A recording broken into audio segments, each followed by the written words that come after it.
বেশ কিছুক্ষণ পর আবারও পুলিশের গাড়িটা এই দিক দিয়ে যাচ্ছে। এবারও ছেলেটাকে দেখে সন্দেহ দৃষ্টিতে তাকালো পুলিশ। গাড়িটা সাইড করে চলে গেল ছেলেটার কাছে, গিয়ে জিজ্ঞেস করতে লাগলো, এই ছেলে, তোকে তো আগে কখনো এই এলাকায় দেখি নাই। কোথা থেকে এসেছিস? আর তোর ব্যাগের ভেতরে কি আছে দেখি। ছেলেটা কিছুটা ভয় পেয়ে বলতে লাগলো, স্যার, ব্যাগের ভিতরে আমার কাপড় আর একটা ল্যাপটপ আছে, আর কিছুই নাই। ব্যাগ খুলতে কি সমস্যা? তাহলে খোল, আমিও দেখি ব্যাগের ভিতরে সত্যি কাপড় আর ল্যাপটপ আছে নাকি অন্য কিছু আছে। ছেলেটা ব্যাগটা খুলে পুলিশকে দেখিয়ে দিল। পুলিশ কিছুক্ষণ ছেলেটার সাথে কথা বলে বলতে লাগলো, তোর সব কথাই তো শুনলাম, তুই এখন পরিস্থিতির শিকার হয়েছিস। তোকে একটা কাজ দেই, করতে পারবি তো? জি স্যার, করতে পারবো। এই নে, এইটা আমার একটা অফিস এর কার্ড। এইটা নিয়ে দেখাইলে ওরা তোকে কাজ দিয়ে দিবে। যত ভালো কাজ করতে পারবি তত টাকা পাবি। কাজে খামখেয়ালি করা যাবে না। ঠিক আছে স্যার, তাহলে আমি এখনই রওনা দিয়ে দিই আপনার ওই হোটেলে যাওয়ার জন্য। চল, তোকে আমি পৌঁছে দিয়ে আসি। কাজ নেই আমার। এই মহিন, গাড়িটা নিয়ে তুমি থানায় চলে যাও। আর কেউ যদি আসে তাহলে তুমি একটু হ্যান্ডেল করে নিও। আমি আসতেছি ঢাকা থেকে। ঠিক আছে স্যার, আপনি যান তাহলে।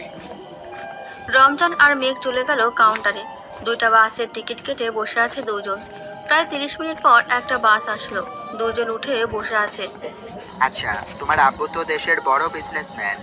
সামান্য 5 লক্ষ টাকার জন্য তোমাকে বাড়ি থেকে বের করে দিয়েছে। আমি ভাবতেই পারতেছি না। স্যার, ভাগ্য যখন খারাপ থাকে তখন ঠিকই পরিস্থিতির শিকার হতে হয়। দুজন এসব কথা বলতেছে প্রায় 3 ঘন্টা পর গাড়ি ঢাকায় এসে পৌঁছায়। মেঘ আর রমজান গাড়ি থেকে নেমে একটা রিক্সা নিয়ে চলে গেল তাদের গন্তব্যে। এই হারুন, এই ছেলেটার নাম হচ্ছে মেঘ। আজ থেকে তোদের সাথে থাকবে, তোদের সাথে খাবে, কাজ করবে এইখানে। ওর কাজ থেকে স্যালারি দিয়ে দিবি। ঠিক আছে স্যার, আপনি কোনো চিন্তা করবেন না, আমি ঠিক দিয়ে দিব।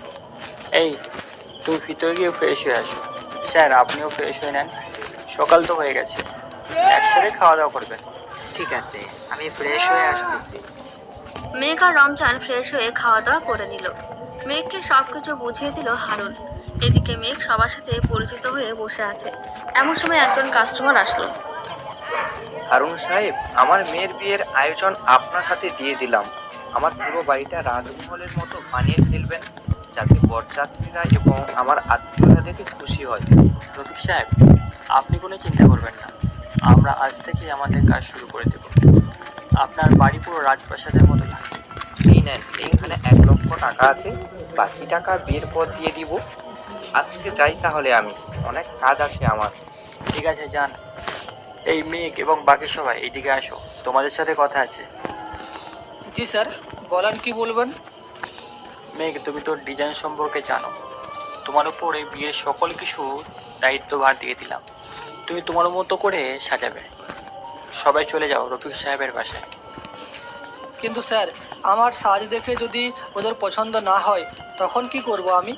তখন তো পুরো কাজটাই বৃথা যাবে। তোমাদের সব কথাই আমি শুনেছি, তোমার উপর বিশ্বাস আছে যে তুমি পারবে, তাই তোমাকে দায়ভার দিলাম।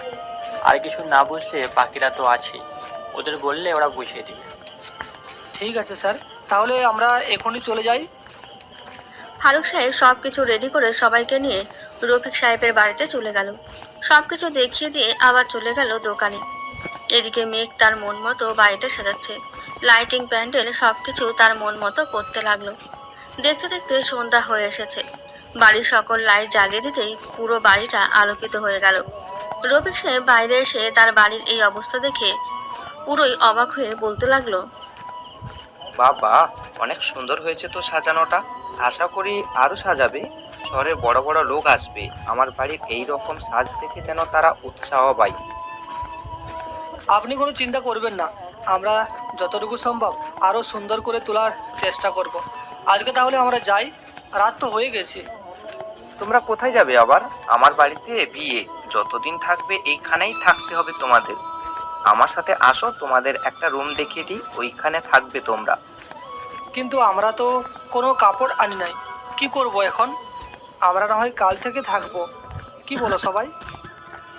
না, কাল সকাল থেকে থাকা লাগবে না। এই কে কোথায় আছিস রে? সবার জন্য কাপড়ের ব্যবস্থা করে দে। ওরা 2 তলায় 5 নাম্বার রুমে আছে। তোমরা উপরে চলে যাও, 5 নাম্বার রুমে কাপড় দিয়ে আসতেছে কাজের লোক। ঠিক আছে, আমরা তাহলে যাই। এই বলে মেঘ সবাইকে নিয়ে চলে গেল উপরে। ফ্রেশ হয়ে খাওয়া দাওয়া করে বারান্দায় দাঁড়িয়ে দাঁড়িয়ে দেখতেছে সাজানোটা বেশ সুন্দর করে সাজিয়েছে। আরও কিভাবে সুন্দর করা যায় এইসব ভাবছিল। এমন সময় তার ফোনটা বেজে উঠল। তাকিয়ে দেখে হারুন সাহেব ফোন দিয়েছে। কলটা রিসিভ করতেই ওই পাশ থেকে বলতে লাগলো, কি ব্যাপার মেঘ, এত রাত হয়ে গেল, তোমরা এখনো আসতেছো না কেন? তাড়াতাড়ি আসো, আমি আবার বাসায় যাব। স্যার, আমাদের তো যেতে দিতেছে না, বাড়িতেই বলতেছে থাকার জন্য, তাই এই বাড়িতেই রয়ে গেলাম। আপনি চলে যান। তাহলে তো ভালোই হলো, ঠিক আছে থাকো তাহলে তোমরা, আমি যাই বাসায়। এই বলে ফোনটা রেখে দিল। এইদিকে মেঘ রাতে না জেগে ঘুমিয়ে গেল। ভোর 5টা আজানের শব্দে ঘুম ভেঙে গেল মেঘের। উঠে ফ্রেশ হয়ে মসজিদে চলে গেল নামাজ পড়তে। নামাজ আদায় করে বাসায় আসতেই রফিক সাহেব বলতে লাগলো, তোমাকে দেখে মনে হচ্ছে তুমি অনেক ভালো একটা ছেলে। যাও এখন রুমে, খাওয়া দাওয়া করে কাজ শুরু করবে। আজকে রাত থেকে বাসায় মেহমান আসা শুরু করবে। ঠিক আছে স্যার। মেঘ খাওয়া দাওয়া করে কাজ শুরু করে দিল। সারাদিন কাজ করতে করতে ক্লান্ত হয়ে চেয়ারে বসে আছে। এমন সময় বাড়ির ভিতরে কয়েকটা গাড়ি ঢুকলো। মেঘ সেই দিকে খেয়াল না করে তার ফোনটা বের করে ফোন দিল ফারুক সাহেবকে। কিছুক্ষণ রিং হতেই ওই পাশ থেকে ফোনটা রিসিভ করলো ফারুক সাহেব। মেঘ, সব ঠিকঠাক আছে তো নাকি? জি স্যার, সব কিছু ঠিকঠাক আছে, তবে এইখানে কাজ তো শেষ, আমার তো আর কোনো কাজ নেই। আমি তাহলে চলে আসি দোকানে। বিয়ের পুরো দায়িত্ব দিয়েছে আমাদেরকে, খাবার দাবার থেকে শুরু করে সকল কিছু আমাদেরকেই করতে হবে। তুমি ওইখান থেকে সবকিছু বুঝিয়ে দাও, বাকিটা ওরা করে নিবে। ঠিক আছে স্যার, আমি বুঝিয়ে দিব নে। এখন তাহলে রাখছি স্যার, আবারও পরে কথা হবে। ঠিক আছে, আর যদি কিছু প্রয়োজন হয় তাহলে আমাকে ফোন করে দিও, আমি পাঠিয়ে দিব। আচ্ছা স্যার। এই বলে ফোনটা কেটে চলে গেল বাড়ির ভেতরে। ফ্রেশ হয়ে বসে আছে রুমে। এমন সময় একটা মেয়ে কেবিনে প্রবেশ করে বলতে লাগলো, এই যে ভাইয়া, আপনাদের সবাইকে ডাকতেছে আপু, একটু নিচে যান, কি যেন বলবে আপনাদেরকে। ঠিক আছে আপু, আপনি যান, আমরা কিছুক্ষণ পর আসতেছি। মেঘের কথা শুনে মেয়েটা চলে গেল। এদিকে মেঘ সবাইকে নিয়ে চলে গেল নিচে। রফিক সাহেব বসে বসে ফোনে কার সাথে কথা বলছে এটা দেখে মেঘ পাশে দাঁড়িয়ে রইল। কিছুক্ষণ পর রফিক সাহেব বলতে লাগলো, মেঘ, বাইরে 3টা গরু রাখা আছে, কিভাবে কি করতে হবে তোমরা দেখে নাও। আর 1500 লোকের বিয়ের আয়োজন, কি কি আনতে হবে একটা লিস্ট করে দাও। আমি আজকেই বলে দিতেছি, কালকে সকালের মধ্যে সব কিছু চলে আসবে। আচ্ছা স্যার, লিস্ট লিখে আপনাকে দিয়ে দেব। আর কোনো কিছু তো কাজ নেই, এখন তো শুধু বিয়ের আয়োজন করতে হবে। এখন আর কোনো কাজ নেই, শুধু বিয়ের আয়োজন করতে হবে। আর আজকে রাতে প্রধানমন্ত্রীর বাড়ি থেকে কিছু লোক আসবে। তোমাদেরকে ওই রুমটা আছে না, ওইখানে থাকতে হবে। একটু ম্যানেজ করে নিও তোমরা। সমস্যা নাই স্যার, আমরা ম্যানেজ করে নিতে পারবো। এখন তাহলে আমরা বাকি কাজটা সেরে ফেলে গিয়ে। এই বলে মেঘ সবাইকে নিয়ে বিয়ের সকল লিস্ট করে ফেলল। আজকে তার পরিবারের কথা খুবই মনে পড়তেছে। 3 দিন হয়ে গেছে সে তার পরিবার ছাড়া। এসব ভাবতেছে এমন সময় পেছন থেকে কে যেন মেঘের কাছে হাত রাখছে। মেঘ কিছুটা চমকে উঠে চোখ থেকে পানি মুছে পেছনে ঘুরে দেখতে লাগলো কে। কে আপনি? আমি এই বাড়িতে মেহমান হয়ে এসেছি। তা আপনি কি এই বাড়িতেই থাকেন? না, আমি ওয়েটার। এই বাড়িটা সাজানো এবং বিয়ের সকল আয়োজন আমাদের দেওয়া হয়েছে। আচ্ছা, আপনি থাকেন, আমি তাহলে যাই। এই ছেলে, একটু শোনো। মেঘ কোনো কথা না শুনে চলে গেল তাদের রুমে। তাড়াতাড়ি ঘুমিয়ে গেল। এদিকে মেয়েটা ছাদে দাঁড়িয়ে দাঁড়িয়ে ভাবছে সেটা কি আজব, কথা না বলেই চলে গেল। এসব ভাবছে এমন সময় আফিফা রাগ দিয়ে বলতে লাগলো, কি হয়েছে আপি? আর তুমি এখানে কি করো এত রাতে? আর বলিস না, একটা ছেলে এখানে দাঁড়িয়ে কান্না করছিল মনে হয়। তাকে কিছু জিজ্ঞেস করতে যাব, কিন্তু ছেলেটা কিছু না বলেই চলে গেছে। কি বলতেছো? আমাদের বাড়িতে তো এমন কোনো ছেলে নাই, আর কান্নাই বা করবে কেন? আচ্ছা, ছেলেটার নাম বলেছে নাকি? না, ছেলেটার নাম তো বলে নাই, কিন্তু বলেছে যে ছেলেটাই তোর বিয়েতে সকল দায়িত্ব নিয়েছে। মানে একজন ওয়েটার হচ্ছে ছেলেটা। ও, তুমি মিক ভাইয়ার কথা বলতেছো? এখন বুঝলাম। আচ্ছা চলো, সকালে ওনার সাথে পরিচয় করিয়ে দিব নে। আর ফটোশুট নিতে হবে আমাদের কাল থেকেই, আবার তো মেহমান চলে আসবে। চল এখন ঘুমিয়ে যাই। এই বলে আফিফা আর মেয়েটা চলে গেল। এদিকে মেঘ ঘুমিয়ে পড়েছে। সকালে ফজরের আজানের শব্দে ঘুম ভেঙে গেল মেঘের। ফ্রেশ হয়ে নামাজ আদায় করে বাড়িটা ঘুরে ঘুরে দেখতেছে আর কিভাবে সুন্দর করে সাজানো যায়। এমন সময় রফিক সাহেব পেছন থেকে ডাক দিয়ে বলতে লাগলো, মেঘ, একটু এইদিকে আসো তো। জি স্যার, বলেন।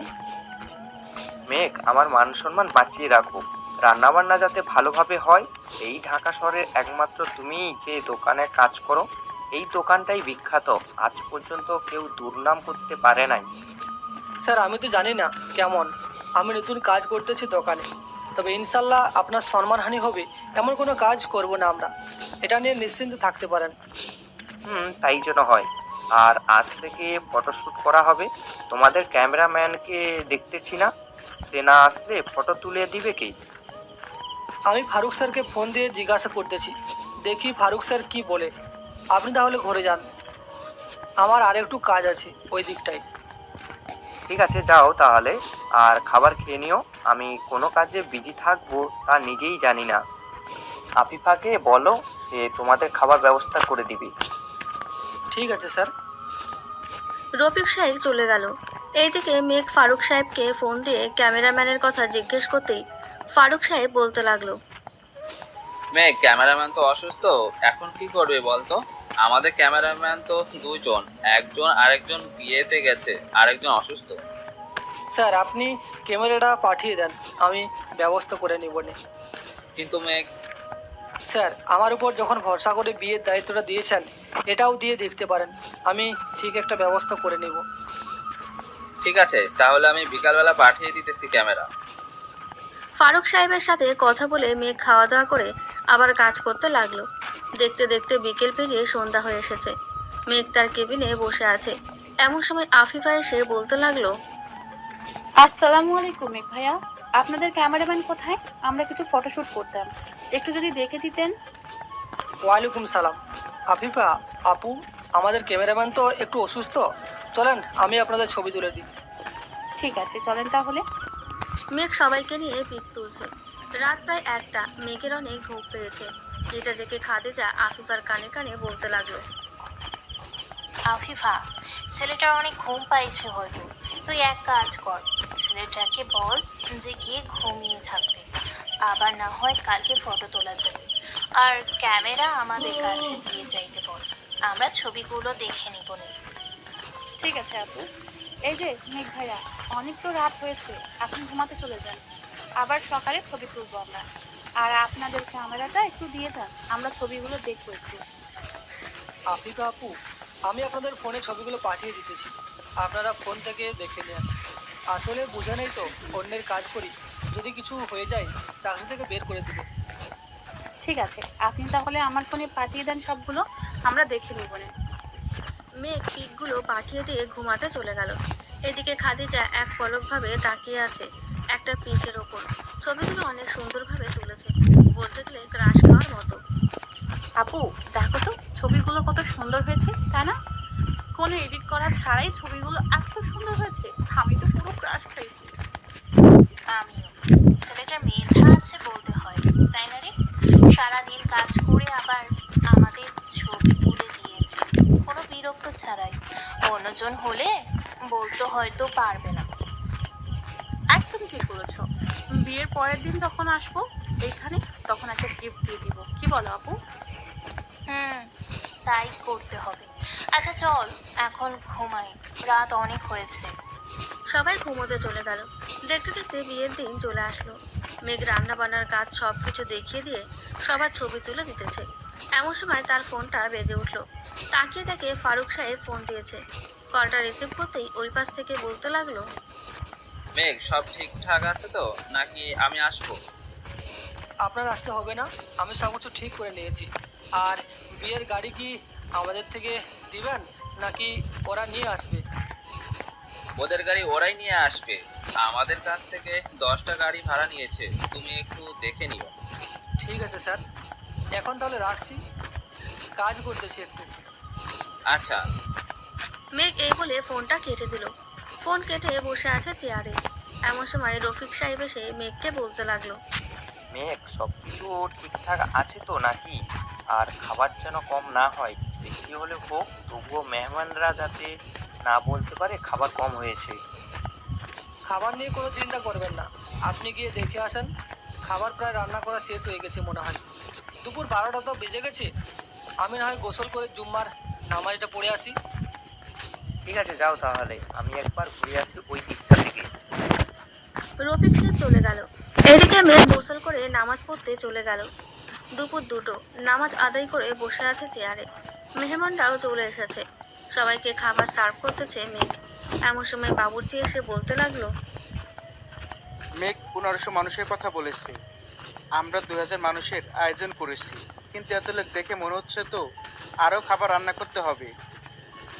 ইনশাল্লাহ এইগুলো দিয়েই হয়ে যাবে, আপনি টেনশন করবেন না। পরে যদি খাবার কম হয় বাকিটা আমি দেখে নিব।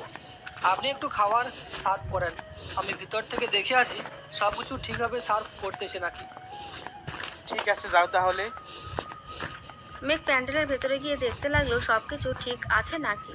দেখা শেষ হতেই বাড়ির ভেতরে চলে গেল। রফিক সাহেবের সাথে কথা বলতেছে। এমন সময় আফিফা এসে বলতে লাগলো, আপু, আমার বিয়ের শাড়ি তো এখনো এসে পৌঁছায় নাই, আমি কি পরবো তাহলে? কি বলতেছিস এইসব? আমি তো দোকানে বলে এসেছিলাম যে শাড়িটা প্যাক করে দিয়ে যাইতে। আচ্ছা, তুই রুমে যা, আমি ফোন দিতেছি দোকানে। ঠিক আছে দাও। আর মেঘ ভাইয়া, আপনি আমাদের জন্য কিছু খাবারের ব্যবস্থা করতে পারবেন? আমরা সকাল থেকে কিছুই খাই নাই। আচ্ছা, আপনি রুমে যান, আমি খাবার নিয়ে আসতেছি। এই বলে মেঘ চলে গেল বাইরে। খাবার নিয়ে আফিফার রুমে ঢুকতে যাবে, এমন সময় দেখতে পেল খাদিজা শাড়ি পরছে। এটা দেখে মেঘ রুমের ভেতরে না ঢুকে বাইরে থেকেই বলতে লাগলো, আফিফা আপু, এই নেন খাবার।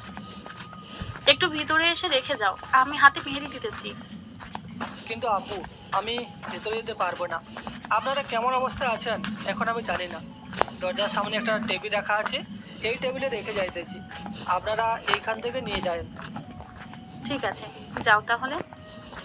মেঘ খাবারগুলো রেখে চলে গেল বাইরে। আস্তে আস্তে লোকজন আসছে।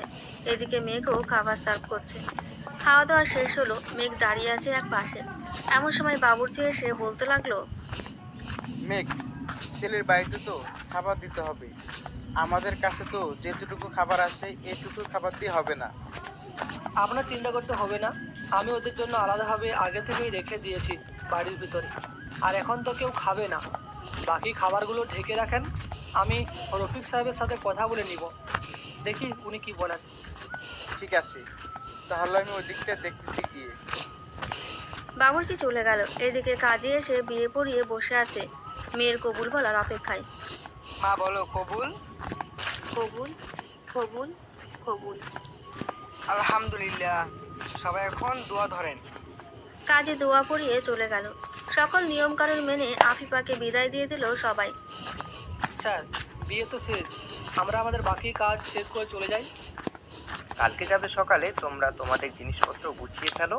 আর বাড়িটা যেইভাবে সাজানো আছে আরো 7 দিন থাকবে এইভাবে সাজানো। আচ্ছা স্যার, আর বাকি খাবারগুলো বাড়ির ভিতরে রেখে এসেছি। ভালো কাজ করেছো। আজকে যদি তুমি না থাকতে বিয়ের আয়োজন কিভাবে করতাম তা নিজেই বুঝতাম না। তোমাকে অনেক অনেক ধন্যবাদ। ধন্যবাদ দিতে হবে না, আল্লাহর কাছে শুক্রিয়া করেন, ভালোই ভালোই বিয়েটা হয়ে গেছে।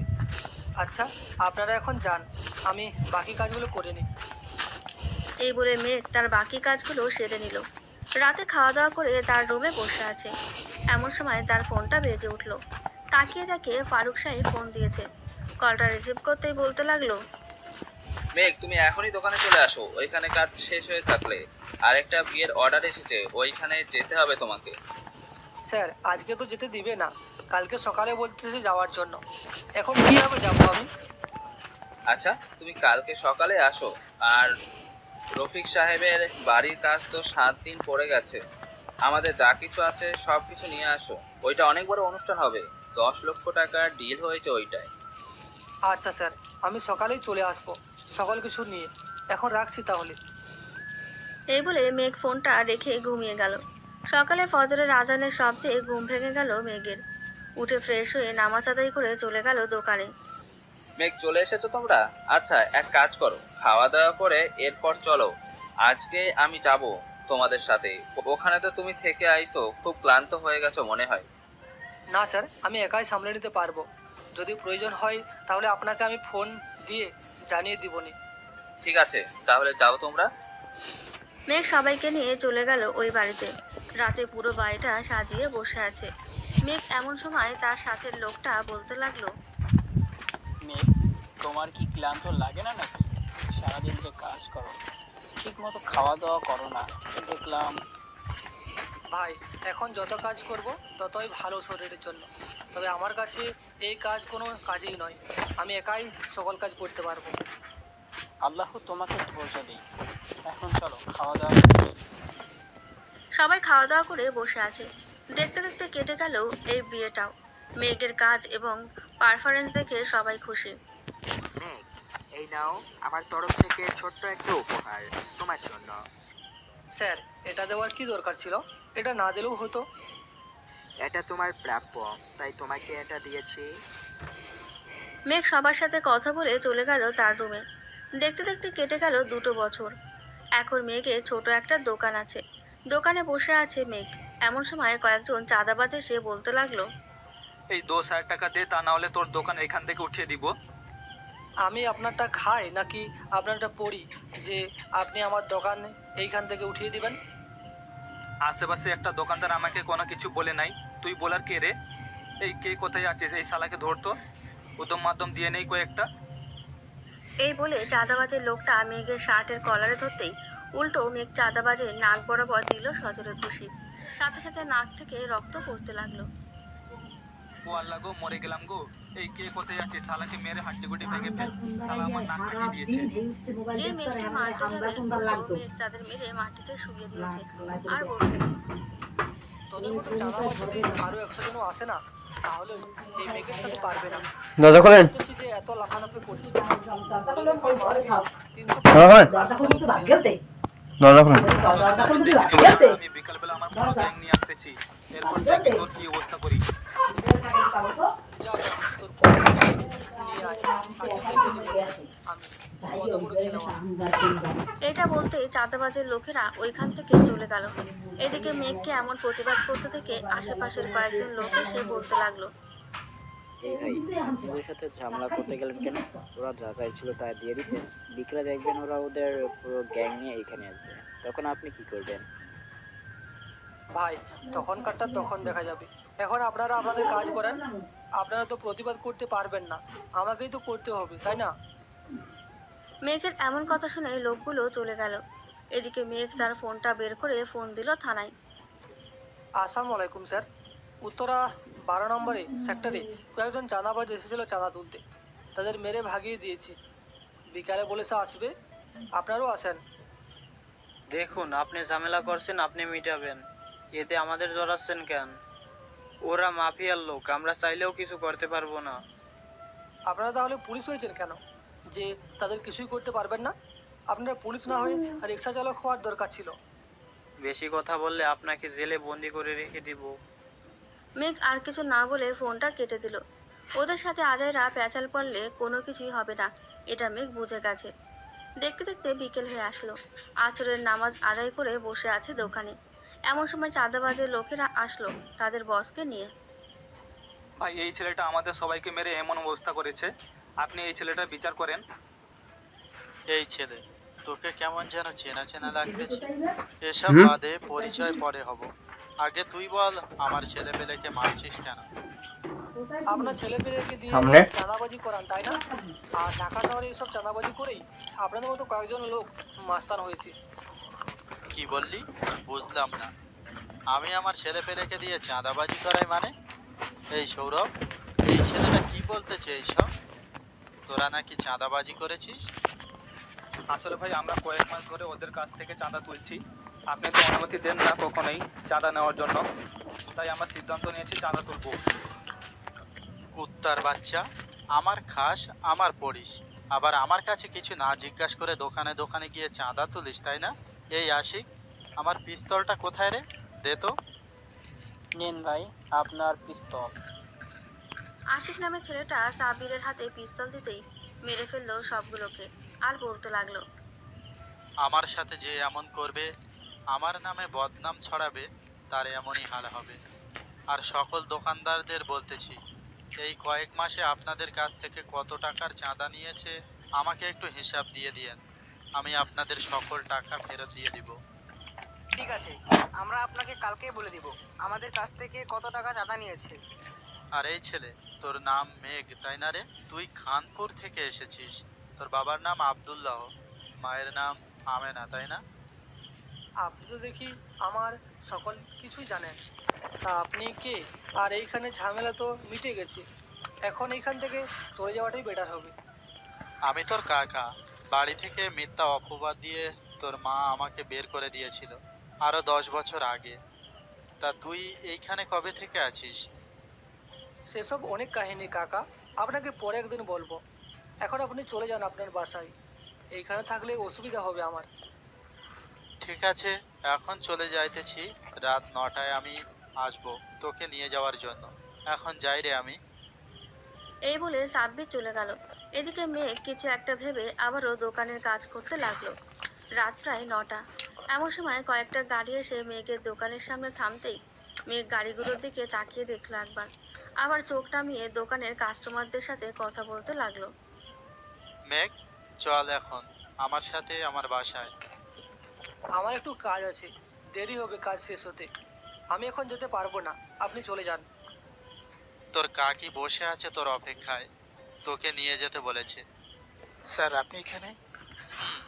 এটা আমার ভাতিজার দোকান। তা আপনাদের কথা বলা শেষ নাকি? শেষ। ম্যাগ, এখন তাহলে আমরা যাই।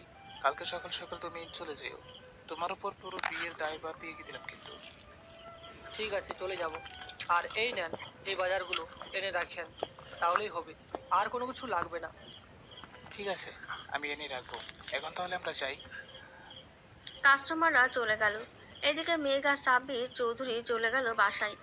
গেট দিয়ে প্রবেশ করতেই মেঘ তো অবাক, কারণ ভেতরে সেনাবাহিনীর অফিসার, পুলিশের অফিসার আরো অনেকে আছে। কাকা, আপনি ঠিক বাড়িতে এসেছেন তো নাকি? এই বাড়ি দেখে তো মনে হচ্ছে কোনো প্রধানমন্ত্রীর বাড়ি। একদম ঠিক ধরেছিস, আমিই প্রধানমন্ত্রী। চল এখন ভেতরে যাই। মেঘ বাড়ির ভেতরে ঢুকে তো আরো অবাক, কারণ বলতে গেলে সোনা দিয়ে মনে হয় বাড়িটা তৈরি করেছে এমন লাগছে। বাড়ির ভেতরে ঢুকতেই মেঘের কাকি এসে মেঘকে জড়িয়ে ধরে বলতে লাগলো, মেঘ, কেমন আছো? আলহামদুলিল্লাহ ভালো আছি কাকি, আপনি কেমন আছেন? আমিও আলহামদুলিল্লাহ ভালো আছি। যাও ফ্রেশ হয়ে আসো, আমি তোমাদের জন্য খাবার রেডি করছি। আর খাদিজার আব্বু, তুমি একটু খাদিজাকে ডেকে নিয়ে আসো, মেয়েটা রাগ করে ঘরে বসে আছে। ঠিক আছে, আমি যাইতেছি। মেঘ, চলো তোমাকে একটা রুম দেখিয়ে দিই। ফ্রেশ হয়ে নাও, এরপর সবাই বসে খাবার খাবো। ঠিক আছে কাকা। মেঘকে একটা রুম দেখিয়ে দিল। এদিকে মেঘ ফ্রেশ হয়ে নিচে খাবার টেবিলে বসে আছে। এমন সময় একটা মেয়েকে দেখে অবাক হলো মেঘ। কাকি, উনি এই বাড়িতে কি করে? এটা তো আমার মেয়ে, কেন তুমি চেনো না নাকি? একটা বিয়ের অনুষ্ঠানে গিয়েছিলাম, ওইখানে দেখা হয়েছিল ওনার সাথে। আরে মেঘ, তুমি এখানে কি করে এলে? খাদিজা, তুই মেঘকে চিনিস নাকি? আবু তোমাকে বলেছিলাম না, আবিবার বিয়েতে একটা ছেলের কথা, এইটাই সেই ছেলে। তা মেঘকে কোথা থেকে নিয়ে আসলে? মেঘ তো আমার বড় ভাইয়ের ছেলে। তোকে বলেছিলাম না একদিন আমার ভাইয়ের কথা? মনে পড়েছে এখন। মেঘ খাওয়া দাওয়া করতেছে আর টুকটাক কথা বলছে। এমন সময় সাব্বির চৌধুরী বলতে লাগলো, মেঘ, তুমি এলাকায় কবে এসেছো? 3 বছর হতে চলেছে, আমি এই এলাকায় থাকি। আচ্ছা কাকা, আপনাকে কি এমন মিথ্যা অপবাদ দিয়ে বের করে দিয়েছিল, একটু বলবেন? আগে তুমি বলো, তোমাদের এই সকল কিছু রেখে চলে এসেছো কেন বাড়ি থেকে? আসলে কাকা, আপনার মতোই আমার অবস্থা হয়েছে। বলতে গেলে আমার মামাতো বোন আমাকে মিথ্যা অপবাদ দিয়ে বাড়ি থেকে বের করে দিয়েছে। কি বলতেছো বুঝতেছি না, একটু খুলে বলো তো। তাহলে শুনুন কি ঘটেছে আমার সাথে। ফ্ল্যাশব্যাক। সকালে ঘুমিয়ে আছে মেঘ। এমন সময় তার মামাতো বোন চিৎকার করতে লাগলো তার রুম থেকে। মেঘের পাশে থাকায় রুমটা মেঘের কানের চিৎকারের শব্দটা বেশি আসতেছিল। তাই মেঘ দৌড়ে গিয়ে দেখে তার মামাতো বোন তার শরীর থেকে কাপড়টা খুলতেছে, নিচে শুধু একটা ছোট গেঞ্জি পরা। আরিফার চিৎকারে তার মা বাবা এবং মেঘের মা বাবা রুমে এসে দেখে আরিফার শরীরে কাপড় নেই। মেঘের হাতে আরিফার জামা দেখে তাদের আর কিছুই বুঝতে বাকি রইল না। এটা দেখে মেঘের বাবা এসে মেঘের গালে ঠাস ঠাস করে 2টা চড় মেরে বলতে লাগলো, কুত্তার বাচ্চা, তোকে খাইয়ে পড়িয়ে বড় করেছিলাম এইগুলো করতে, তাই না? এখন দেখ তোকে কি করে আমি। এই বলে চৌধুরী সাহেব মেঘের মাথার চুল ধরে আছে এক হাতে, আরেক হাতে লাঠিতে পিটাতে লাগলো। মেঘ কান্না করতে করতে বলতে লাগলো, আব্বু বিশ্বাস করেন আমি কিছুই করি নাই। আরিফার চিৎকার শুনে আমি এই রুমে এসেছিলাম। এসে দেখি আরিফা তার কাপড় খুলতেছে, পরে ও জামাটা আমার হাতে দিয়ে আরো জোরে জোরে চিৎকার করছিল। তোর কোনো কথাই আমি বিশ্বাস করি না, কুত্তার বাচ্চা। তুই যেমন তোর কাকাও তেমন ছিল। তোর কাকা তোর মায়ের উপরে নজর দিয়েছিল, আর তুই তোর মামাতো বোনের উপর। ছি! আমি সত্যি বলতেছি আব্বু, আরিফার আমি কোনো কিছু করি নাই। আরিফা মিথ্যা কথা বলছে। এই আরিফা, সত্যি কথাটা বলে দে আব্বুকে যে আমি তোকে কোনো কিছুই করি নাই। মেঘ ভাই আমার সাথে বাজে কাজ করতে চেয়েছিল, আমি বাধা দিয়েছিলাম, পরে মেঘ ভাই আমার গালে চড় মেরেছে। কি রে, তুই না বলেছিলি আরিফা মিথ্যা কথা বলতেছে? এখন তো তার মুখ থেকেই শুনলাম সে তো সত্যি কথাই বলেছে। আমার ভাবতেও ঘৃণা লাগতেছে, তুই আমার ছেলে হয়ে কিনা এমন কাজ করতে পারলি। যা, এই মুহূর্তে বেরিয়ে যা বাড়ি থেকে। আব্বু আমার কথাটা তো অন্তত বিশ্বাস করো একবার, আমি সত্যি কিছু করি নাই আব্বু। মেঘ আর কিছু বলতে যাবে, কিন্তু তার বাবা তাকে কিছু না বলতে দিয়ে বাড়ি থেকে বের করে দিল। এদিকে মেঘ বাইরে বসে আছে। প্রায় 10 মিনিট পর তার মা এসে তার ব্যাগটা দিয়ে বলতে লাগলো, এই নে তোর ব্যাগ, এটার ভিতরে কিছু টাকা আর তোর সকল জিনিসপত্র আছে। এই বাড়ি থেকে চলে যা, তোর মুখ দেখতে চাই না আমরা। এই বলে মেঘের আম্মু দরজাটা লাগিয়ে দিল। মেঘ বেশ কিছুক্ষণ বসে থেকে চলে গেল রাস্তায়। বাকিটা তো আপনারা প্রথমে শুনলেনই। এখন তাহলে গল্পে ফেরা যাক। আমি জানতাম আমার মতোই সেম কাহিনী তোমার সাথেও হয়েছে। আচ্ছা, তোমাকে বাড়ি থেকে বের করে ওরা কি শান্তি পেয়েছে বলো তো? না হয় কিছু জায়গায় সম্পত্তি ওদের নামে নিয়েছে, এছাড়া তো আর কিছু না। হয়তো বা, এছাড়া আর কি হবে। আচ্ছা, অনেক রাত হয়েছে, এখন আমি ঘুমাই, সকালে আবারও যেতে হবে ওইখানে। এই বলে মেঘ চলে গেল তার রুমে। বিছানায় শুয়ে পড়তেই ঘুম চলে আসলো তার। সকালে ফজরের আজানে ঘুম ভাঙলো মেঘের। উঠে থেকে তার কাকিও উঠে গেছে। মেঘকে দেখে বলতে লাগলো, আরে মেঘ, উঠে গেছে এত তাড়াতাড়ি? কাকি, নামাজ আদায় করে আসি মসজিদ থেকে, আর বাসায় আসবো না, ওইখান দিয়েই চলে যাবো আমি। তা তো হচ্ছে না, আমি খাবার রান্না করতেছি, তোমাকে খাবার খেয়ে যেতে হবে, তা না হলে তোমাকে আমি দিচ্ছি না কোথাও যেতে। আপনি খাবারটা দিয়ে দোকানে পাঠিয়ে দিন, আমি খেয়ে নিই বলি। না, তা তো হবে না, বাড়ি থেকে খেয়ে বের হতে হবে। যাও, নামাজ আদায় করে আসো, আমি রুটি বানাতেছি। মেঘ বেশি কথা না বলে চলে গেল নামাজ পড়তে। নামাজ শেষ করে কিছুক্ষণ হাঁটাহাঁটি করে চলে গেল বাড়িতে। এদিকে খাদিজার মা রান্না করে টেবিলে বসে আছে। কাকি, খাবার রেডি করেন, আমি ফ্রেশ হয়ে আসতেছি এক্ষুনি।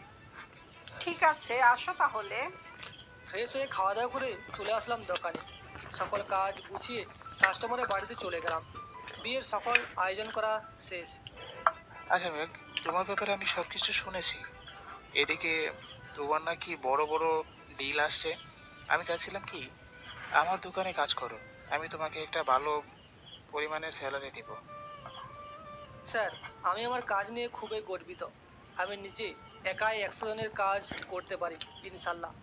আপনি তা এই কয়েকদিনে বুঝে দেখেছেন। দেখেছি বলেই তো বলতেছি তোমাকে, তুমি আমার দোকানে কাজ করো, আমি তোমাকে ভালো পরিমাণের একটা টাকা দিব। করবে নাকি আমার দোকানে কাজ? না স্যার, আমি পারবো না, আর আপনি আমাকে জোর করবেন না আশা করতেছি। মেঘ আর কিছু না বলে চলে গেল অন্যদিকে। দেখতে দেখতে কেটে গেল আরো 3টি বছর। মেঘ তার কাকার সাথে ভালো একটা বন্ধুত্ব হয়ে গেছে। এখন মেঘ ঢাকা শহরের নামকরা বিজনেসম্যান, সবাই তাকে এক নামেই চেনে। রাতে খাওয়া দাওয়া করে মেঘ তার রুমে বসে আছে। এমন সময় একটা ফোন আসলো মেঘের ফোনে। ফোনের স্ক্রিনের দিকে তাকিয়ে দেখে চেনা পরিচিত একটা নাম্বার, কিন্তু নামটা সেভ করা না। এটা দেখে ফোনটা রিসিভ করতেই ওই পাশ থেকে ছেলে কণ্ঠে বলতে লাগলো, আসসালামু আলাইকুম মেঘ। ওয়ালাইকুম সালাম, কে বলতে চান? আমি মামুন বলছিলাম, আমাদের বাড়িতে একটা বিয়ের অনুষ্ঠান আছে, আপনারা কি আসতে পারবেন? জি আসতে পারবো। কোথায় আসতে হবে আর কতজন মেহমান আসবে আপনি সব কিছু ডিটেলস আমাকে পাঠিয়ে দেন, আর কবে যেতে হবে ওইটাও বলে দেন। ঠিক আছে, আমি বলে দিচ্ছি। আর আপনার অ্যাকাউন্টে দেখেন 2 লক্ষ টাকা পাঠিয়ে দিয়েছি। বিয়ের কাজটা ভালোভাবে করবেন। ইনশাল্লাহ, আপনি কোনো চিন্তা করবেন না। আমি যখন গাইড করে এসে পড়েছি আপনার কাজ করে দিব। তবে একটা কথা, যা যা আনার আগেই এনে রেখে দেন, আমি গিয়ে শুধু বলে দেবো আর কি কি আনতে হবে। আপনার লিস্ট মোতাবেক সকল কিছু সকালে চলে আসবে, আপনি শুধু একবার চেক করে দেখবেন। তবে একটা কথা, বিয়ের সকল সাজানো কিন্তু আপনার হাতেই দেখতে চাই, অন্য কারো হাতে না। ঠিক আছে, আমি নিজের হাতেই সাজিয়ে দিই। এখন রাখছি তাহলে। এই বলে মেঘ ফোনটা কেটে ঘুমিয়ে গেল। সকালে ভারী কিছু অনুভব করে ঘুমটা ভেঙে গেল। তাকিয়ে দেখে কে যেন তার বুকে শুয়ে আছে। এটা দেখে মেঘ লাফ দিয়ে উঠলো আর বলতে লাগলো, এই কে আপনি, আর আমার বুকের উপরে শুয়ে আছেন কেন? সরি ভাইয়া, আসলে আমার ঘুমের মধ্যে হাঁটাচলা করার অভ্যাস আছে তো, কখন যে আপনার রুমে এসে আপনাকে জড়িয়ে ধরে ঘুমিয়ে গেছি ছিল না। আমি দাদা দিয়ে দেন। এখন আপনি আপনার রুমে যান, আর প্লিজ এই কথাটা আপনার পরিবারকে জানিয়ে আবারও আমাকে মিথ্যা অপবাদ দিয়ে বাড়ি থেকে বের করে দিবেন না। আপনি চিন্তা করবেন না, আপনাকে কেউ কিচ্ছু বলবে না, আপনি আপনার মতো করে চলেন। আচ্ছা, এখন আমি যাই। এই বলে খাদিজা চলে গেল। এদিকে মেঘ সকালে খাবার খেয়ে দোকানে আসতে দেখতে পেল একটা ছেলে দাঁড়িয়ে আছে। কাছে যেতে বুঝতে পারলো এটা অন্য কোনো ছেলে না, এটা হচ্ছে তার বন্ধু মামুন। মেঘ তার মুখে মাস্ক পরে চলে গেল মামুনের কাছে, গিয়ে বলতে লাগলো, আচ্ছা, আপনার নামই তো মেঘ, তাই না? আমার নামই মেঘ। চলেন এখন ভিতরে যাই। মেঘ আর মামুন ভেতরে চলে গেল। এদিকে মেঘ তার বন্ধু মামুনকে সকল কিছু বুঝিয়ে দিতে লাগলো। মামুন এখনো মেঘের ফেস দেখেনি, মুখে মাস্ক পরার কারণে ফেস দেখা যাচ্ছে না। আজকে যদি আমার বন্ধু থাকতো তাহলে সেই সব কাজ করতো, আমার আর করতে হতো না। আচ্ছা, আপনাকে তো সব কিছু দেখিয়ে দিলাম, এখন কাজ করতে থাকেন, আর কিছু লাগলে আমাকে বলবেন। ঠিক আছে, বলবো। এখন আপনি যেতে পারেন। মামুন চলে গেল। এদিকে মেঘ তার কাজ করতে লাগলো। বাড়িটা অনেক সুন্দর করে সাজিয়েছে। বন্ধুর বিয়ে বলে কথা, কোনো কমতি থাকতে দেবে না, এসব ভাবতেছে দাঁড়িয়ে দাঁড়িয়ে। এমন সময় মামুন আসলো। মেঘ, দুপুর তো হয়ে গিয়েছেন, খাওয়া দাওয়া করে নেই আমরা, চলেন ভিতরে। আপনি খেয়ে নেন, আমি খাবার পরে খাবো কাজ শেষ করে। আপনি আমাদের বাড়িতে এসেছেন, না খাইয়ে কিভাবে থাকতে দেই বলেন তো? আচ্ছা আপনি যান, আমি আসতেছি কাজটা শেষ করে। মেঘ কাজটা শেষ করে ফ্রেশ হয়ে চলে গেল খাবার টেবিলে। মুখ থেকে মাস্কটা খুলতেই সবাই অবাক। মেঘকে দেখে মামুন বলতে লাগলো, বন্ধু, তুই এখানে কি করে আসলি? কাকে আপনি বন্ধু বলতেছেন? আমি আপনার বন্ধু না, আপনি ভুল ভাবতেছেন। আমি ডেকোরেশনের কাজ করি। দেখ বন্ধু, আমি তোকে ভালো করেই চিনি, তুই আমার বন্ধু আর ডেকোরেশনের কাজ করিস মানে বুঝলাম না। মানেটা হচ্ছে তুই যাকে ডেকোরেশনের কাজটা দিয়ে এসেছিলি আমি সে। আন্টি খাবার দেন আমাকে, আবারও কাজ করতে হবে। কাজ পরে করবি, তোর সাথে অনেক কথা আছে। খাবার খেয়ে নে, আমার সাথে চল, একটা জায়গায় নিয়ে যাব তোকে।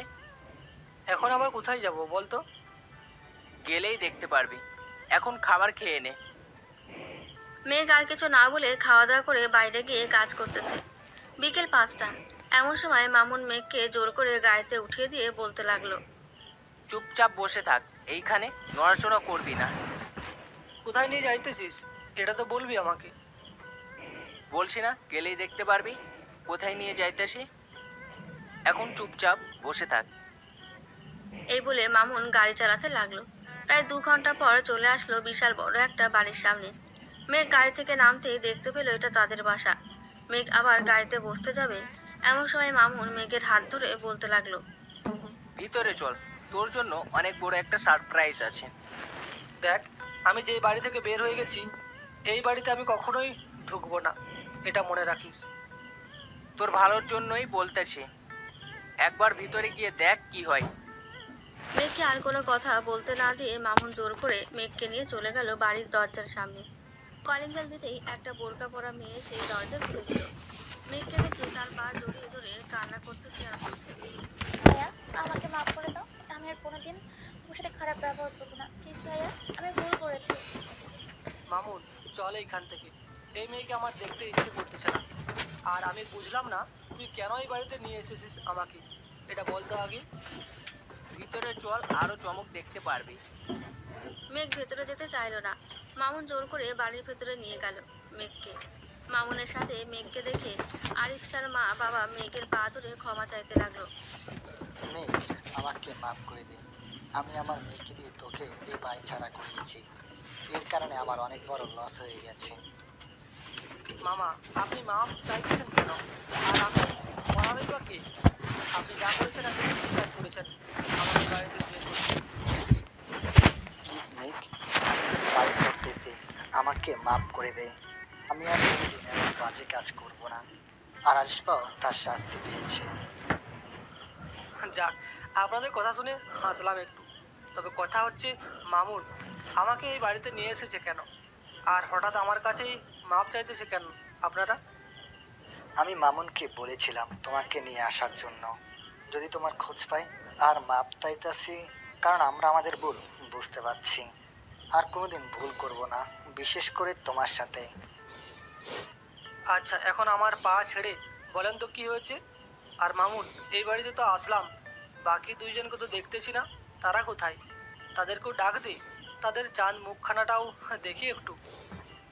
তুই ওদের সাথে কথা বল, আমি আন্টি আঙ্কেলকে নিয়ে আসতেছি।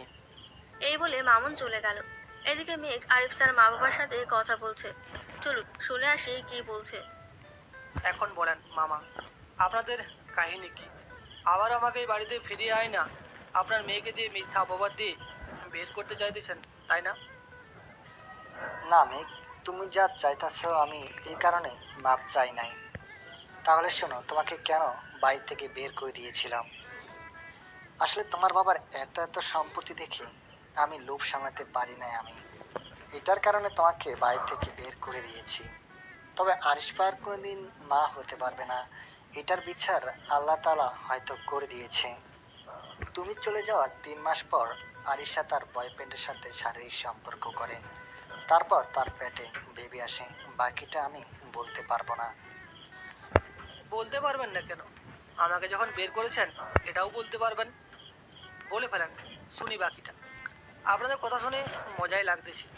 তবে আপনার কথা শুনে বুঝলাম যে সে আর কোনোদিন পর হতে পারবে না। তাহলে এই বাড়িতে বিয়ে কার হইতেছে? আরিফার হচ্ছে বিয়েটা, কিন্তু কিন্তু কি?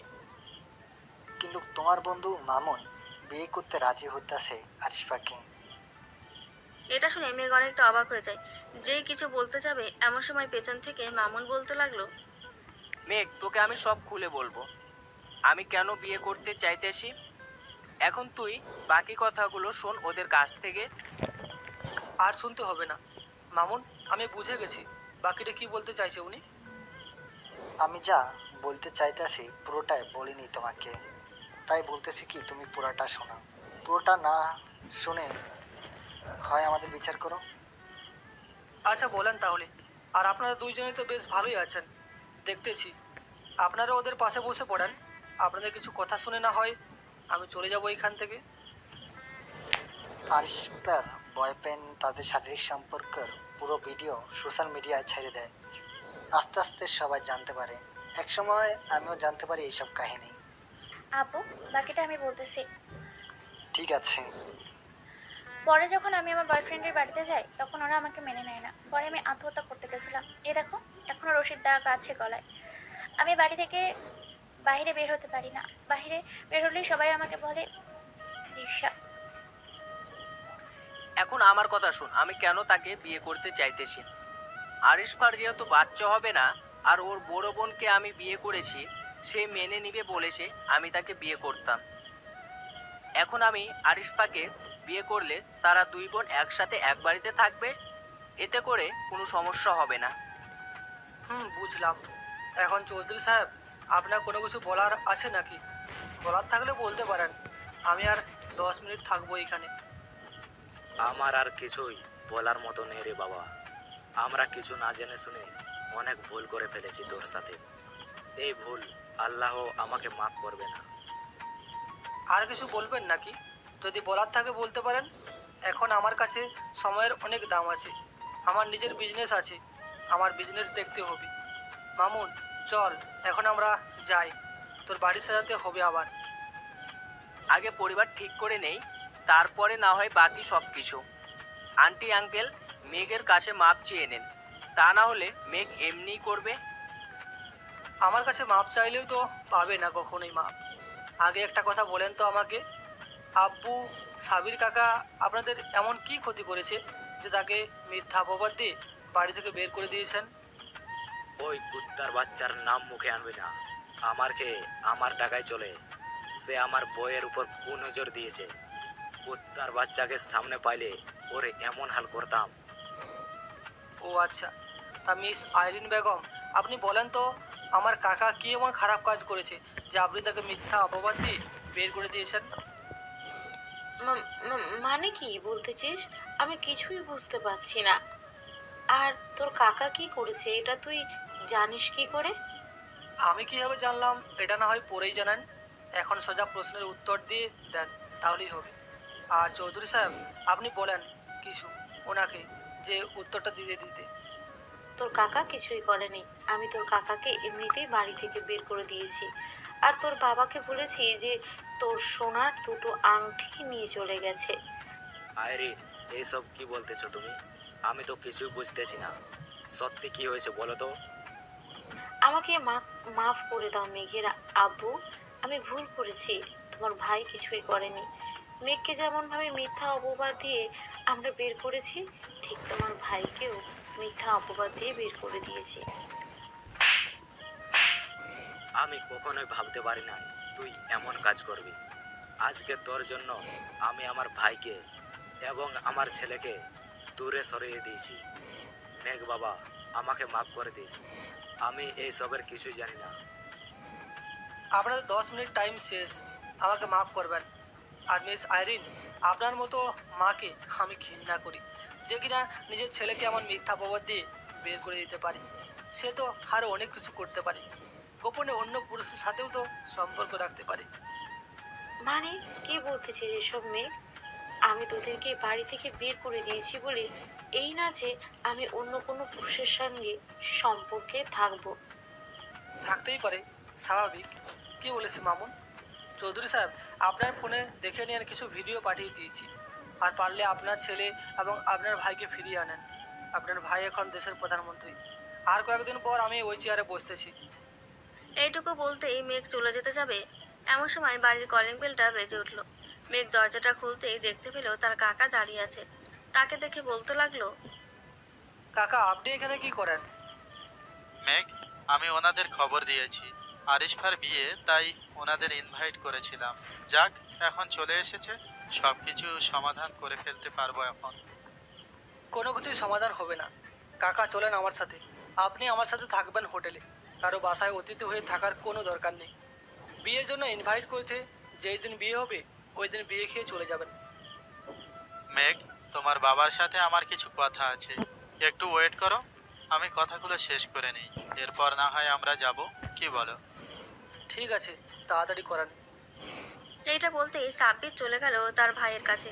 চৌধুরীর পায়ে ধরে সাব্বির বলতে লাগলো, ভাই, আমাকে মাফ করে দিস। আমি এমন কোনো কিছু করি নাই যে তোর কোনো ক্ষতি হবে। আমি চাইলেই তোর সকল অফিস বন্ধ করে দিতে পারতাম, কিন্তু করি নাই। আর ভাবি, আমার তো মা বাবা নেই, আপনি জানেন। একটা মিথ্যা অপবাদ আমার নামে আর মেঘের নামে না দিলেও হতো।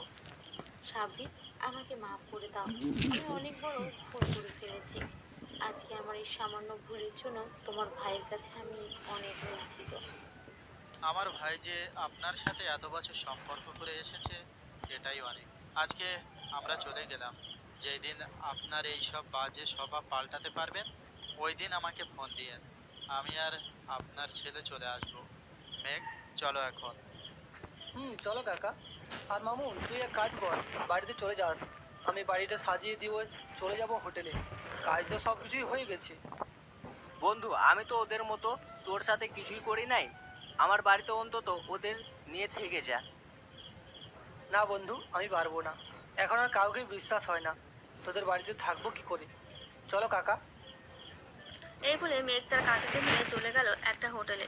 রাতে খাওয়া দাওয়া করে বসে আছে সবাই। এমন সময় সাব্বির বলতে লাগলো, মেঘ, এবার একটা বড় সুযোগ আছে। রাষ্ট্রপতির বয়স হয়ে গেছে, ওই জায়গাটাতে তোমাকে বসাতে চাইতেছি। প্লিজ, তুমি মানা করো না। কিন্তু কাকা, আমি আপনার থেকে যতটুকু বুঝেছি এতটুকু দিয়ে কি হবে নাকি? আমি তো এর বেশি কিছু জানি না। এতটুকুতেই হবে। আস্তে আস্তে বাকি সব কিছু তুমি নিজেই বুঝে যাবে। আর তোমার বিয়ে তো থাকবেই, সে তোমাকে সব কিছু বুঝিয়ে দেবে। চিন্তা করো না। ঠিক আছে কাকা, আপনি যখন পাশে আছেন তখন আমি রাষ্ট্রপতির চেয়ারে বসতে রাজি আছি। আর ভোটের পর আমার কাছ থেকে অনেক বড় একটা জিনিস তোমাকে দিয়ে দেব। আশা করি তুমি জিনিসটা পেয়ে অনেক খুশি থাকবে। কি জিনিস দিবেন কাকা? এটা এখন বলবো না, যখন দিব তখন নিজের চোখে দেখতে পারবে কি দিব তোমাকে। ঠিক আছে কাকা, এখন তাহলে ঘুমাতে যান। আমার একটু কাজ আছে, কাজটা শেষ হোক, ঘুমিয়ে যাব। আচ্ছা, যাও তাহলে রুমে। মেঘ চলে গেল তার রুমে। বসে বসে কাজ করছে। এমন সময় খাদিজা রুমে প্রবেশ করতে করতে বলতে লাগলো, কি করতেছো মেয়ে? এই তো কাজ করতেছি। তা আপনি এত রাতে আমার রুমে? কাকা কাকি দেখলে কি বলবে? কিছুই বলবে না। এই নাও, মামুনের বিয়েতে এইটা পড়বে তুমি। না পড়লে খবর আছে। এইটা পরে আমি কাজ করতে পারবো না তো। বিয়েতে অনেক কাজ আছে আমার। এটা পরে কিভাবে কাজগুলো শেষ করব? এত কিছু জানি না আমি। তোমাকে পড়তে হবে মানে পড়তে হবে। তা না হলে আব্বুকে বলে দিব যে তুমি আমাকে ঘুরতে নিয়ে যাও না। পরে আব্বু কি বলবে জানো তো ভালো করেই। ঠিক আছে, পরবো। এখন আপনি আপনার রুমে যান। আর এই রুমে বেশি আসবেন না কিন্তু। এটা আমাদের বাড়ি না, এটা হোটেল। এই 7 তলায় কেউ আসবে না, শুধু আমরা ছাড়া। তুমি কোনো চিন্তা করো না, কেউ দেখবে না। এখন আমি গেলাম। খাদিজা চলে গেল। এদিকে মেঘ কাজ শেষ করে ঘুমিয়ে আছে। সকালে তার কাকির ডাকে ঘুম ভাঙলো মেঘের। মেঘ, নামাজ পড়তে যাবে না নাকি? ফজরের আজান তো কখন দিয়ে দিয়েছে? এখনো ঘুমাচ্ছ? শরীর খারাপ নাকি? না কাকি, শরীর খারাপ না। আসলে কালকে রাত 2টার পর ঘুমাইছি তো, তাই আর কি উঠতে পারি নাই। আপনি যান, আমি নামাজ পড়ে আসতেছি। মেঘের কাকি চলে গেল। এদিকে মেঘ ফ্রেশ হয়ে ফজরের নামাজ আদায় করে চলে গেল খাবার টেবিলে। গিয়ে দেখে ওয়েটার সবকিছু দিয়ে গেছে। মেঘকে দেখে সাব্বির বলতে লাগলো, মেঘ, আসো, খাওয়া দাওয়া করে নি। আবার তুমি তো চলে যাবে কাজে। কালকে তো মামুনের বিয়ে। কালকে তো বিয়ে, আর 3 দিন পর বোর্ড কিভাবে করব কিছু বুঝতে পারছি না। এদিকে সময় দিব নাকি ওইদিকে সময় দিব? তোমাকে কিছু চিন্তা করতে হবে না, যা কাজ আমি করে ফেলেছি। তোমার নামে বোর্ড কিনে রেখেছি। আমি জানি তুমি রাষ্ট্রপতি থাকলে দেশটা আরো সুন্দর হবে, কারণ তুমি ঢাকায় এসেছো 5 বা 7 বছর হবে।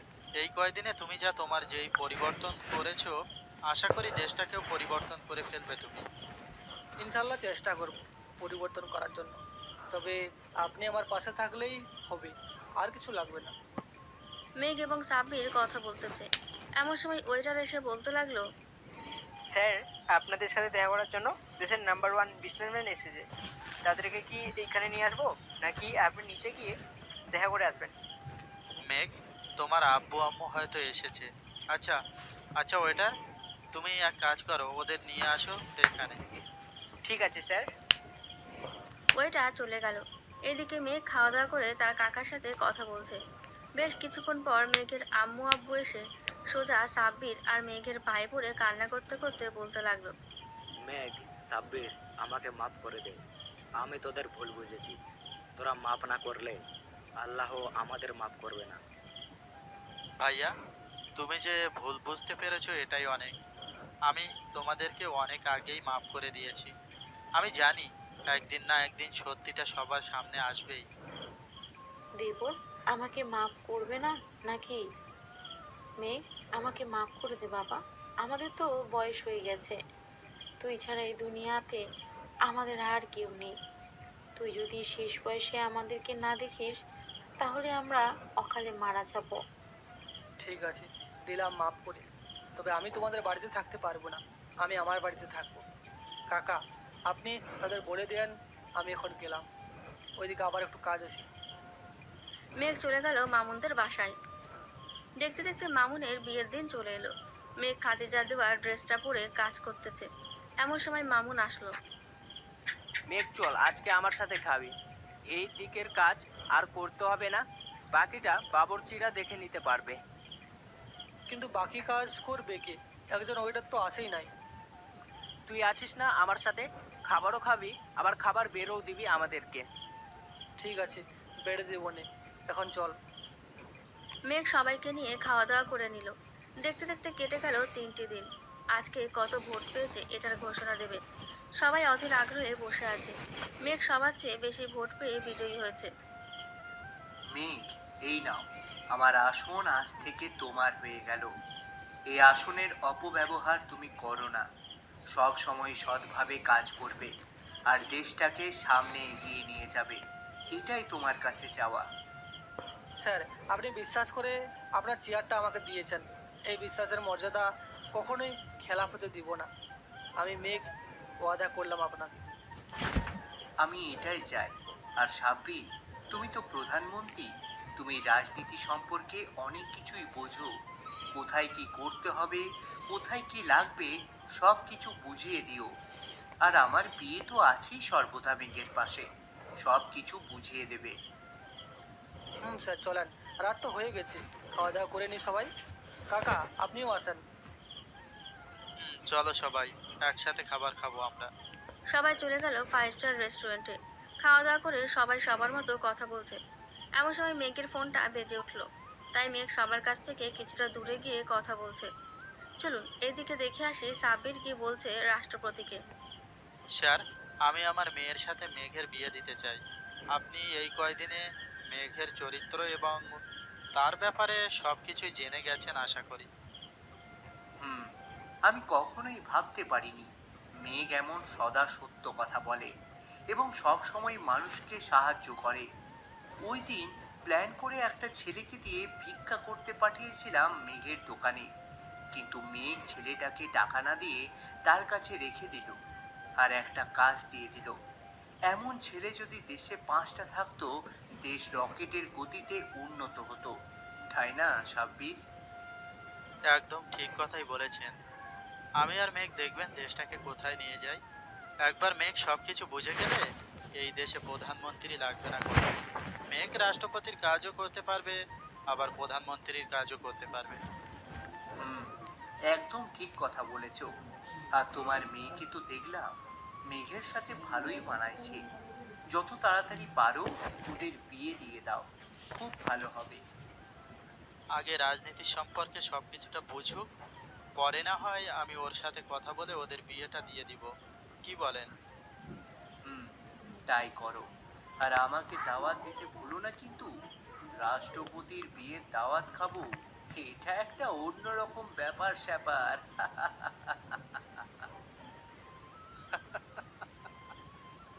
মেঘ কথা শেষ করে ওদের কাছে এসে বলতে লাগলো, কি হয়েছে? আপনারা এইভাবে হাসাহাসি করতেছেন কেন? না কিছু না, আমরা অন্য বিষয় নিয়ে হাসাহাসি করছিলাম। এখন তো আর কোনো কাজ নেই, চলো আমরা এখন বাড়িতে চলে যাই। ওইখানে আবার অনেক বড় কাজ আছে। চলেন যাই তাহলে। এবং তার কাকা চলে গেল বাড়িতে। দুজন বাড়ির ভেতরে ঢুকতেই গরুর দুধ দিয়ে গোসল করিয়ে দুজনকে বাড়ির ভেতরে ঢুকিয়ে দিল।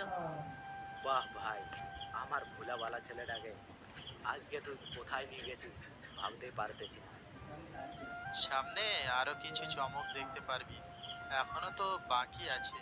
মেঘ, যাও গোসল করে আসো, আমি ভাইয়ের সাথে কথা বলতেছি। ঠিক আছে কাকা। মেঘ চলে গেল। এদিকে সাব্বির এবং চৌধুরী সোফায় বসে কথা বলছে। এমন সময় মেঘের আম্মু বলে উঠলো, সাব্বির, তোর মেয়েটা মেয়েটাকে দিয়ে দিবি আমার কাছে। আমার মেয়ে দিব মানে? বুঝলাম না, তুই কি বলতে চাচ্ছিস? তোর মেয়েকে আমার ছেলের বউ বানিয়ে আনতে চাই। তোর মেয়েকে দিবে নাকি? এটা আবার বলতে হয় নাকি? আমি তো আগেই ভেবে রেখেছি যে মেয়েকে রাষ্ট্রপতি বানিয়ে পরে খাদিজার সাথে মেঘের বিয়ে দিয়ে দেব। তাহলে সামনের সপ্তাহে ওদের বিয়ে ঠিক করা যাক, তুই কি বলিস? না, এত আগে ঠিক করা যাবে না, কারণ এই 1 মাস অনেক কাজ আছে। মেঘকে অনেক বড় জায়গায় যাইতে হবে। 1 মাস যাক, পরে আমি নিজেই বলবো তোকে। ঠিক আছে, রাত তো হয়ে গেছে, তোরা তো বাইরে থেকে খাবার খেয়ে এসেছিস, তাই না? এখন তো আর কিছু খাবি না? না, এখন আর কিছু খাবো না, এখন ঘুমাতে যাই, অনেক ক্লান্ত লাগতেছে আজকে। এই বলে সাব্বির চলে গেল তার রুমে। দেখতে দেখতে কেটে গেল 2টি মাস। এই 2 মাসে মেঘ রাজনীতি সম্পর্কে বেশ কিছুটা বুঝে গেছে। এখন আর তাকে বেশি কিছু বোঝাতে হবে না।